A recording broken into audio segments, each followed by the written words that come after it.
Welcome back to Filmy Rocks. Friends, ಇವತ್ತು ನಾವು box office collection ಮಾಹಿತಿ ನಿಮಗೆ ತಿಳಿಸಲಿಕ್ಕೆ ಹೊರಟಿರೋದು ಕರ್ನಾಟಕದ ಮೋಸ್ಟ್ ಅವೈಟೆಡ್ ಫಿಲ್ಮ್ ಆದ ಮಾರ್ಕ್ ಇವತ್ತಿಗೆ ರಿಲೀಸ್ ಆಗಿ 2 ದಿವಸಗಳು ಕಳೆದವು. ಹೌದು ಫ್ರೆಂಡ್ಸ್, ಈ ಫಿಲ್ಮ್ಗೆ ಎಲ್ಲ ಕಡೆಯಲ್ಲಿ ಕೂಡ ಪಾಸಿಟಿವ್ ರೆಸ್ಪಾನ್ಸ್ ನೋಡ ಸಿಗುತ್ತಿರೋ ಕಾರಣ ಕಲೆಕ್ಷನಲ್ಲಿ ಅದ್ಭುತವಾದ ಗ್ರೋತ್ ಅನ್ನು ನೋಡ ಸಿಗ್ತಿದೆ ಅಂತ ಹೇಳ್ಬೋದು ಮಾರ್ಕ್ ಫಿಲ್ಮ್ಗೆ. ಹಾಗೆ ಬಿಡುಗಡೆದ 2ನೇ ದಿವಸದ 2 ಶೋ ಪ್ಲಸ್ ಅಡ್ವಾನ್ಸ್ ಬುಕ್ಕಿನ ಪ್ರಕಾರ ಬಾಕ್ಸ್ ಆಫೀಸ್ ಕಲೆಕ್ಷನ್ ಮಾಹಿತಿಯನ್ನು ತಿಳಿದುಕೊಳ್ಳುವ ಮೊದಲು ಯಾರಾದರೂ ನಮ್ಮ ಚಾನಲ್ಗೆ ಹೊಸದಾಗಿ ಭೇಟಿಯಾಗಿದ್ದರೆ ದಯಮಾಡಿ ಕರ್ನಾಟಕದ ಅಭಿನಯ ಚಕ್ರವರ್ತಿಯಾದ ಬಾದ್ಶಾ ಕಿಚ್ಚ ಸುದೀಪ್ ಸರ್ ಅಭಿಮಾನಿಗಳು ನಮ್ಮ ಚಾನಲ್ಗೆ ಸಬ್ಸ್ಕ್ರೈಬ್ ಮಾಡಿ. ಯಾಕೆಂದರೆ ನಾವು ಡೈಲಿ ಮಾರ್ಕ್ ಫಿಲ್ಮ್ನ ಬಾಕ್ಸ್ ಆಫೀಸ್ ಕಲೆಕ್ಷನ್ ಮಾಹಿತಿ ನಿಮಗೆ ತಿಳಿಸ್ತಿರ್ತೀವಿ.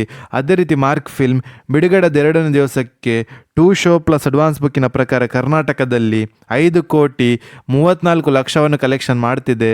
ಹಾಗೆ ಆಂಧ್ರ ಪ್ರದೇಶದಲ್ಲಿ ಈ ಫಿಲ್ಮ್ 68,50,000 ಕಲೆಕ್ಷನ್ ಮಾಡ್ತಿದೆ. ಹಾಗೆ ತಮಿಳುನಾಡಲ್ಲಿ 52,50,000 ಕಲೆಕ್ಷನ್ ಮಾಡ್ತಿದೆ. ಹಾಗೆ ಕೇರಳದ ಬಾಕ್ಸ್ ಆಫೀಸ್ ಕಲೆಕ್ಷನ್ ಮಾಹಿತಿ ನಿಮಗೆ ತಿಳಿಸ್ತಾ ಇದ್ರೆ ಬಿಡುಗಡೆದ 2ನೇ ದಿವಸಕ್ಕೆ 45,80,000 ಕಲೆಕ್ಷನ್ ಮಾಡ್ತಿದೆ. ಹಾಗೆ ಹಿಂದಿಯಲ್ಲಿ 88,50,000 ಕಲೆಕ್ಷನ್ ಮಾಡ್ತಿದೆ. ಹಾಗೆ ಓವರ್ಸೀಸಲ್ಲಿ ಈ ಫಿಲ್ಮ್ 91,50,000 ಕಲೆಕ್ಷನ್ ಮಾಡ್ತಿದೆ. ಹಾಗೆ ಈ ಫಿಲ್ಮ್ ಬಿಡುಗಡೆದ 2ನೇ ದಿವಸದ world wide box office collection ಮಾಹಿತಿ ನಿಮಗೆ ತಿಳಿಸ್ತಾ ಇದ್ರೆ ಬಿಡುಗಡೆದ 2ನೇ ದಿವಸಕ್ಕೆ 2 ಶೋ ಪ್ಲಸ್ ಅಡ್ವಾನ್ಸ್ ಬುಕ್ಕಿನ ಪ್ರಕಾರ 8,20,00,000 ಕಲೆಕ್ಷನ್ ಮಾಡ್ತಿದೆ.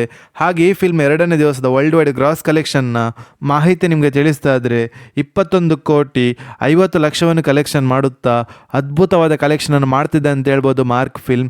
ಹಾಗೆ ಈ ಕಲೆಕ್ಷನ್ ಇನ್ನೂ ಕೂಡ ಗ್ರೋತ್ ನೋಡ ಸಿಗ್ಬೋದು ಅಂತ ಹೇಳ್ಬೋದು ನಾಳೆ ಕಲೆಕ್ಷನ್ ಹಾಗೂ ಇವತ್ತಿನ ಫುಲ್ ಡೇ ಕಲೆಕ್ಷನ್ನಲ್ಲಿ. ಯಾಕೆಂದರೆ ಈ ಫಿಲ್ಮ್ಗೆ ಎಲ್ಲ ಕಡೆಯಲ್ಲಿ ಕೂಡ ಪಾಸಿಟಿವ್ ರೆಸ್ಪಾನ್ಸ್ ನೋಡ ಸಿಗುತ್ತಿರುವ ಕಾರಣ.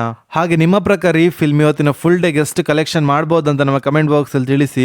ಹಾಗೆ ಯಾರಾದರೂ ನಮ್ಮ ಚಾನಲ್ಗೆ ಹೊಸದಾಗಿ ಭೇಟಿಯಾಗಿದ್ದು ದಯಮಾಡಿ ಕರ್ನಾಟಕದ ಅಭಿನಯ ಚಕ್ರವರ್ತಿಯಾದ ಬಾದ್ಶಾ ಕಿಚ್ಚ ಸುದೀಪ್ ಸರ್ನ ಅಭಿಮಾನಿಗಳು ನಮ್ಮ ಚಾನಲ್ಗೆ ಸಬ್ಸ್ಕ್ರೈಬ್ ಮಾಡಿ. ಯಾಕೆಂದರೆ ನಾವು ಡೈಲಿ ಮಾರ್ಕ್ ಫಿಲ್ಮ್ನ ಬಾಕ್ಸ್ ಆಫೀಸ್ ಕಲೆಕ್ಷನ್ನ ಮಾಹಿತಿ ನಿಮಗೆ ತಿಳಿಸ್ತಿರ್ತೀವಿ. Thank you.